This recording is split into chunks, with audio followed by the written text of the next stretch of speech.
வாழ்க வளமுடன். அனைவருக்கும் சிவகரி அன்பான வணக்கம். இந்த வீடியோவில் எதை பற்றி பார்க்க போகிறோம், நிஃப்டி மற்றும் பேங்க் நிஃப்டி அடுத்த நகர் அப்படின்னு பார்ப்போம். அதுக்கு முன்னாடி சப்ஸ்கிரைப் பண்ணிக்கங்க. வீடியோ பிடிச்சிருந்து லைக் பண்ணுங்கள், ஷேர் பண்ணுங்கள், கமெண்ட் பண்ணுங்கள். உடனுக்குடன் அப்டேட்டுக்கு டெலகிராம் லிங்க் டிஸ்கிரிப்ஷனில் ஜாயின் பண்ணிங்க. சரி, வாங்க வீடியோக்குள்ளே போவோம். ஃபஸ்ட்டு நம்ம என்ன சொல்லி தான் நடந்து பார்ப்போம். நம்ம என்ன சொல்லியிருந்தோம்னா, மார்க்கெட்டை பொறுத்தளவுக்கு ஃபஸ்ட்டு சப்போர்ட் ஃபஸ்ட்டு ரெசிஸ்டன்ஸ்க்குள்ளே இருக்கும் பட்சத்தில் மார்க்கெட்டும் சைடு வச்சுருக்க வாய்ப்பு இருக்கும். ஃபஸ்ட்டு சப்போர்ட்டுங்க ஸ்ட்ராங்கான சப்போர்ட், இது பிரேக் பண்ணாமல் இருக்கும் பட்சத்தில் மார்க்கெட்டில் புல்லிஸ் எதிர்பார்க்கலாம். செகண்ட் ரெசிஸ்டன்ஸ் பிரேக் பண்ணிச்சுன்னா மார்க்கெட்டில் நம்ம புல்லிஸ் எதிர்பார்க்கலாமே சொல்லியிருந்தோம். மார்க்கெட்டை பொறுத்தளவுக்கு ஃபஸ்ட்டு இந்த ரேஞ்சுக்குள்ளே இருந்துச்சு, அதுக்கப்புறம் இந்த ரெசிஸ்டன்ஸை பிரேக் பண்ணாங்க. ஆனால் பெரிய மூவ்மெண்ட்ஸில் அதுக்கப்புறம் இந்த சைடு செட்டப்பில் இந்த இடத்துல மார்க்கெட் ஃபுல்லாகவே சைடு செட்டப்பில் மாறிடுச்சு. அது காரணம் பேங்க் நிஃப்டி ஒரு காரணம். இப்போ இந்த இடத்த பிரேக் பண்ணால் மார்க்கெட்டில் புல்லிஸ் போகிறதுக்கான வாய்ப்பு அதிகம். சரி, ஓகே, பேங்க் நிஃப்டி பார்ப்போம். ஃப்ரெண்ட்ஸ், பேங்க் நிஃப்டி வச்சுருக்கேன். பேங்க் நிஃப்டி தான் சொல்லியிருந்தோம் ஃபஸ்ட்டு சப்போர்ட்டுங்க ஸ்ட்ராங் சப்போர்ட்டாக இருக்கும். அதை பிரேக் பண்ணால் மார்க்கெட் வீக் அப்படின்னு சொல்லியிருந்தோம். ஆனால் ஃபஸ்ட்டு சப்போர்ட்டை பிரேக் பண்ணல, இந்த ரேஞ்சுக்குள்ளே தான் மார்க்கெட் இருந்துச்சு. ஆனால் அதே சமயத்தில் first resistance first 5 minutes break பண்ணிச்சுன்னா மார்க்கெட்டில் நம்ம புல்லிஸ் எதிர்பார்க்கலாம்னு சொல்லியிருந்தோம். ஆனால் இந்த ரெசிஸ்டன்ஸ் லெவலுக்கு கிட்டே போகல மார்க்கெட்டை பொறுத்தளவுக்கு. அதனால் இந்த இடத்துல மூவ்மெண்ட்ஸ் இல்லை. இன்றைக்கி நிஃப்டியோட பேங்க் நிஃப்டி ரொம்ப சைட்வேஸ் செட்டப்லேயே முடிஞ்சிருச்சு. சரி, ஓகே, சென்செக்ஸ் பார்ப்போம். ஃப்ரெண்ட்ஸ், சென்செக்ஸ் வச்சுருக்கோம். நம்ம அதான் சொல்லியிருந்தோம். இதுலேயும் first support strong support, first resistance strong, இதை ரெண்டு பிரேக் பண்ண வச்சாலும் மார்க்கெட்டில் புல்லிஸ் போக வாய்ப்பு இருக்கும். அப்படி சைடுவே சொல்லியிருந்தோம். ஆனால் இந்த பிரேக் பண்ணாங்க, அது மார்க்கெட் முடிய போகிறதால அதுக்கு முன்னாடி இந்த ரேஞ்சுக்குள்ளே தான் நம்ம எதிர்பார்த்த செட்டப்புக்குள்ளே தான் இருந்துச்சு மார்க்கெட். நம்ம எதிர்பார்த்த மூவ்மெண்ட்ஸ் இல்லை. சரி, ஓகே, நாளைக்கு நடக்க வாய்ப்பான்னு பார்ப்போம் நிஃப்டிலேருந்து. ஃப்ரெண்ட்ஸ், நிஃப்டி சார்ட் வச்சுருக்கோம். ஃபஸ்ட்டு எடுத்து ரிமூவ் பண்ணிவிடுவோம். இப்போ டே கேண்டில் பார்ப்போம். ஃப்ரெண்ட்ஸ், டே கேண்டில் வச்சுருக்கோம். நான் டே கேண்டில் சொல்லியிருந்தோம். நேற்று வந்து டோஜி தான் போட்டிருந்தாங்க. இது வந்து ப்ளஸ் ஆர் மைனஸ் கேண்டில், அதாவது மார்க்கெட் வந்து நிர்ணயிக்கிறது தான் வாய்ப்பு அப்படின்னு சொல்லியிருந்தோம். இன்றைக்கி வந்து பார்த்திங்கன்னா இதுக்கு மேலே அந்த டோஜிக்கு மேலே தான் க்ளோசிங் வச்சுருக்காங்க. இப்படி பார்த்திங்கன்னா மார்க்கெட் புல்லிஸ் போகிறதுக்கான செட்டப்பில் தான் ஃப்ரெண்ட்ஸ் முடிச்சிருக்காங்க. மார்க்கெட்டை பொறுத்தளவுக்கு டவுன் சைடோட அடுத்தது புல்லிஸ் போகிறதுக்கான வாய்ப்பு இருக்குது. இருந்தாலும் இதில் ட்ரெண்ட் லைன் இருக்குது. இந்த ட்ரெண்ட் லைன் படி பார்த்தோம்னா அந்த ட்ரெண்ட் லைன் முடிச்சிருக்காங்க. இது ஒரு டைப்பான ட்ரெண்ட் லைன் போடலாம், அதே ஸ்ட்ராங்கான இந்தமாரி போடலாம். இந்த இடத்துல போடுறதுக்கு பார்த்தோம்னா இந்த ரேஞ்ச் வரைக்கும், அதாவது இந்த கேண்டில் ஹை வரைக்கும் மார்க்கெட் போகிறது வாய்ப்பு இருக்கும்.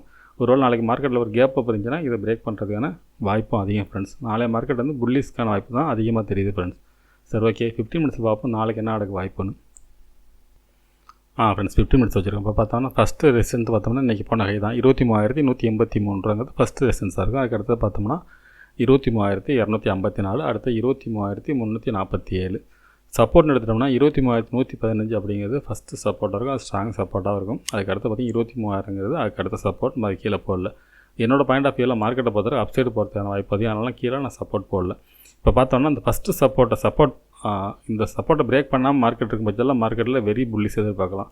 மார்க்கெட் வந்து இதில் சப்போர்ட் எடுத்தாலும் சரி, இல்லை இது பிரேக் பண்ணாமல் போனாலும் சரி, மார்க்கெட்டை பொறுத்தளவுக்கு இந்த ரேஞ்சுக்கு கூட போகிறதுக்கான வாய்ப்பு அதிகம். என்னோடய பாயிண்ட் ஆஃப் வியூவில் மார்க்கெட் வந்து அப்சைடுக்கான வாய்ப்பு தான் ஃப்ரெண்ட்ஸ் அதிகம்.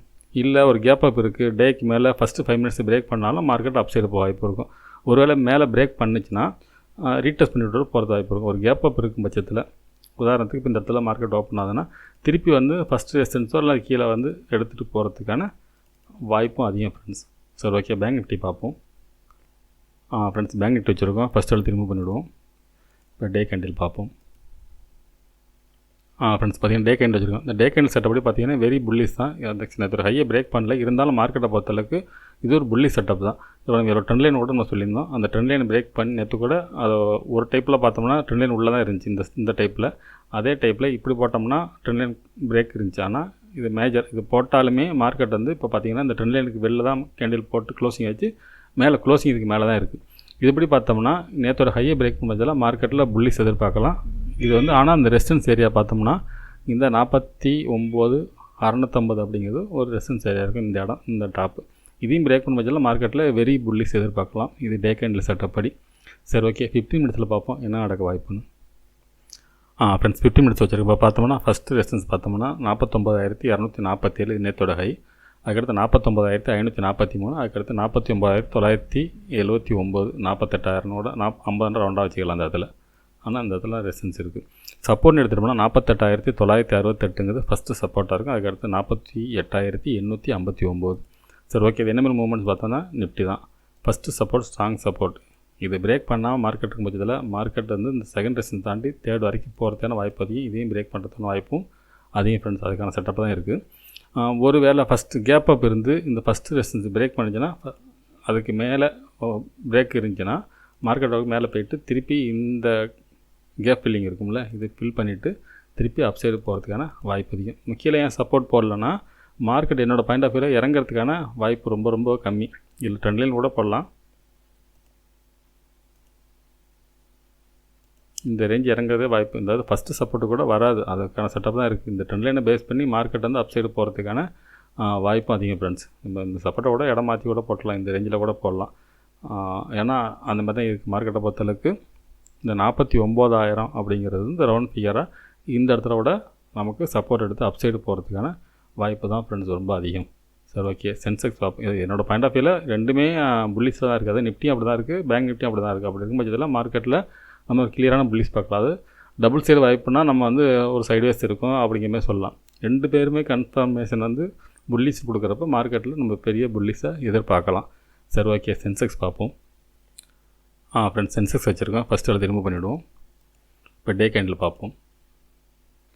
ஃப்ரெண்ட்ஸ், சென்செக்ஸ் வச்சுருக்கோம். இப்போ இதை பார்த்தோம்னா இவனும் பார்த்தீங்கன்னா இந்த இடத்துல பார்த்தீங்கன்னா நேற்று ஹையை பிரேக் பண்ணி தான் க்ளோசிங் கொடுத்துருக்காங்க. அது நல்ல புல்லிஸ் கேண்டில் போட்டுருக்காங்க. ரெண்டாவது நம்ம ட்ரெண்ட் லைன் ஒன்று சொல்லியிருந்தோம், அதையும் பிரேக் பண்ணி தான் மார்க்கெட் பிரேக் பண்ணி மேலே தான் க்ளோசிங் இருக்குது. என்னோடய பாயிண்ட் ஆஃப் வியூவில் இந்த ஹை வரைக்கும் போகிறதுக்கு வாய்ப்பு ரொம்ப அதிகம். இதையும் பிரேக் பண்ணுறது வாய்ப்பு செட்டப்பு கூட இருக்கிறதுக்கான செட்டப் தான் அதிகமாக தெரியுது. இந்த ஹைக்கு ஒரு பாக்ஸ் போட்டிருந்தோம் நம்ம, அதாவது என்ன ரேஞ்சுன்னு பார்த்தோம்னா 77,337. இது வந்து கொஞ்சம் ஸ்ட்ராங் ரெசிஸ்டன்ஸாக இருக்கும். இதை பிரேக் பண்ண பட்சத்தில் மறுபடியும் பெரிய புல்லிஸ் எதிர்பார்க்குற செட்டப்பில் தான் இதுவும் முடிஞ்சிருக்கு. சரி, ஓகே. இது 15 மினிட்ஸில் பார்ப்போம் என்ன நடக்க வாய்ப்புன்னு. ஃப்ரெண்ட்ஸ், 15 மினிட்ஸ் பார்க்குறதுக்கு முன்னாடி இப்போ 1 ஹவரில் வச்சுருக்கேன். நம்ம வந்து நேற்று ஒரு சேனலில் தான் மார்க்கெட் மூவ் ஆகுதுன்னு சொல்லியிருப்போம். பார்த்தோம்னா இந்த சேனல் செட்டப்பில் தான் இப்போ பார்த்தீங்கன்னா தெரியும். இப்போ இந்த சேனலை பிரேக் பண்ணுறதுக்கான வாய்ப்பு தான் ஃப்ரெண்ட்ஸ் அதிகம். நாளைக்கு இந்த சேனல் விட்டு வெளில வந்ததுனால மார்க்கெட்டில் வெரி புல்லிஸாக இருக்கும். அது எவ்வளோ தரம் வாய்ப்புன்னு பார்த்தோம்னா இந்த சேனலோட ரேஞ்ச் இருக்கும். இப்போ சேனல் ரேஞ்சுன்னு பார்த்தோம்னா கிட்டத்தட்ட இப்போ 75,100ன்னா 26 கிட்டத்தட்ட 1,500 பாயிண்ட்ஸ் மூவ் ஆகிறதுக்கான 1,500 பாயிண்ட் மூவ் ஆகிறதுக்கான வாய்ப்பு அதிகம். இப்போ வந்து 76,500னா 78,000 இந்த ரேஞ்ச் வரைக்கும் போகிறதுக்கான வாய்ப்பு தான் ஃப்ரெண்ட்ஸ் ரொம்ப அதிகம் இந்த செட்டப் படி. சரி, ஓகே. 15 மினிட்ஸில் பார்ப்போம். ஃப்ரெண்ட்ஸ், 15 மினிட்ஸில் வச்சுருக்கோம். இப்போ பார்த்தோம்னா ஃபஸ்ட்டு ரெசிஸ்டன்ஸ் பார்த்தோம்னா 76,599. இது இன்றைக்கி போன ஹை. அதுக்கு அடுத்தது பார்த்தோம்னா 76,985. அடுத்தது 77,919. சப்போர்ட்னு எடுத்துட்டோம்னா 76,295 அப்படிங்கிறது ஃபஸ்ட்டு சப்போர்ட்டாக இருக்கும். அது ஸ்ட்ராங் சப்போர்ட்டாக இருக்கும். அதுக்கடுத்து 75,975. நம்ம இதுலேயும் தேர்ட் சப்போர்ட் போடல, ஏன்னா மார்க்கெட்டை பொறுத்தளவுக்கு இறங்கிறதுக்கான வாய்ப்பு ரொம்ப கம்மியான செட்டப் தான் இருக்குது ஃப்ரெண்ட்ஸ். என்னோடய பாயிண்ட் ஆஃப் வியூவில் சேம் நிஃப்டி பேங்க் நிஃப்டி தான். அந்த ஃபஸ்ட்டு சப்போர்ட் எடுத்து மார்க்கெட் போணுச்சுன்னா மார்க்கெட்டை பொறுத்தளவுக்கு இந்த இடம், அதுக்கடுத்து பார்த்திங்கன்னா 77,300 அப்படிங்கிறது ஒரு டபுள் டாப் ஏரியா. பார்த்திங்கன்னா இந்த இடம் இந்த ரேஞ்சு வரும். இதையும் பிரேக் பண்ணிச்சுன்னா மார்க்கெட்டை பொறுத்தளவுக்கு இந்த ரேஞ்சு போகிறதுக்கான வாய்ப்பு அதிகம். இந்த ரேஞ்ச் ஏன் போட்டுருக்கோம்னா நம்ம வந்து சேனலில் சொல்லியிருக்கோம்ல, அந்த சேனல் சப்போர்ட் படி அந்த டார்கெட் போகிறதுக்கான வாய்ப்பு அதிகம். அதுபடி பார்த்தோம்னா இந்த 77,900 to 78,000 வரைக்கும் போகிறதுக்கான வாய்ப்பு அதிகம் ஃப்ரெண்ட்ஸ். இல்லை ஒருவேளை மார்க்கெட் வந்து கேப் அப்பில் இருக்குது அப்படின்னா மார்க்கெட் வந்து இறங்கிட்டு இந்த கேப் ஃபில் பண்ணிவிட்டு திருப்பி மேல் நோக்கி போகிறதுக்கான வாய்ப்பு அதிகம். இந்த ஃபஸ்ட்டு சப்போர்ட்டு பிரேக் பண்ணக்கூடாது. பிரேக் பண்ணலனா தான் நம்ம இந்த சொன்ன கான்செப்ட் எல்லாத்துலேயுமே நிஃப்டி பேங்க் நிஃப்டி சென்செக்ஸ் மூணுலேயுமே அதே தான். இந்த ஃபஸ்ட்டு சப்போர்ட் பிரேக் பண்ணாமல் இருக்கும் பட்சத்தில் நம்ம சொன்ன கான்செப்ட் எல்லாமே நடக்கிறதுக்கான வாய்ப்பு அதிகம். என்னோடய பாயிண்ட் ஆஃப் வியூவில் மார்க்கெட் அப் சைடில் வெரி புல்லிஸாக போகிறதுக்கான வாய்ப்பு அதிகம் ஃப்ரெண்ட்ஸ். சரி, ஓகே ஃப்ரெண்ட்ஸ், அடுத்த வீடியோ சந்திப்போம். நன்றி, வணக்கம்.